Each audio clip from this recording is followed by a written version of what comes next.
Guys, my name's Shelby. I'm going to talk to you guys today about how to stay motivated while doing group work.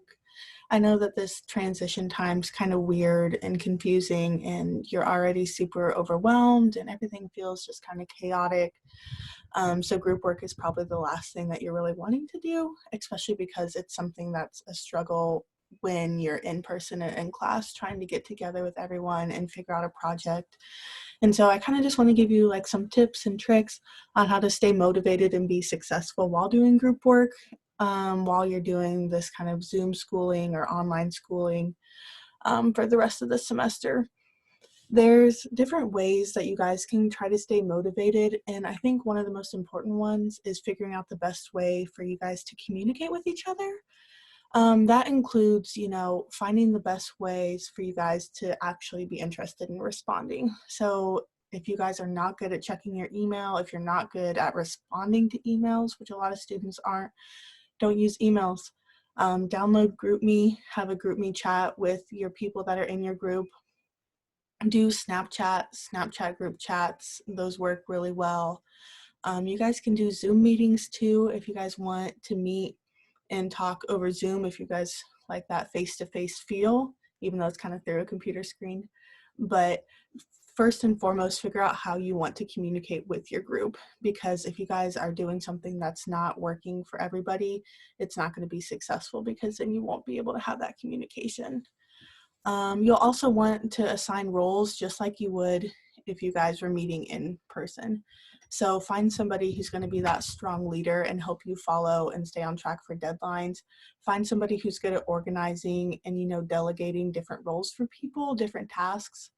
If you have to present the group project, if just one of you has to present or record, have the person who's good at, talking on camera record the presentation and post that. Don't do something that's going to super stress you out if there's somebody else who's more willing to do that.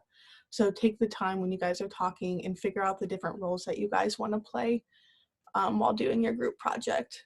Also, understand where each student is coming from.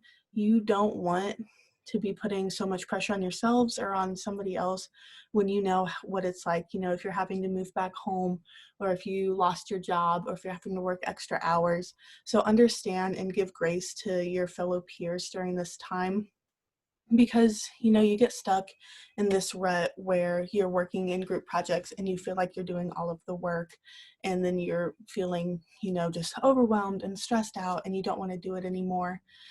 Just take a minute, breathe, communicate with the people that are in your group, and then move forward from that, because you guys all could be going through the same thing. You could be going through something totally different. So just have patience during this time. Try to communicate with each other. And communicate with your professor too, because if you're feeling like completely overbooked and this is the last thing you can do, talk to them. Like, this is something you guys should be able to work through, because this is a challenging time for everybody. So don't let the stress of this time and the stress of a group project take over your life. Like, you need time for your mental health and you need time for yourself. So prioritize that and communicate that with the students that you're working with too, because you don't want to burn yourself out just for a project. You need to know that your peers in the class should have your back, and your professors should have your back too. And so just be open and honest with what's going on, and make sure that you guys, are working hard and working together and doing things that you're all capable of doing, rather than one person trying to take it all on at once. So hopefully those are things that'll help you stay motivated and stay encouraged to keep working through group projects and online assignments through the rest of the semester. And I hope you guys have a good day.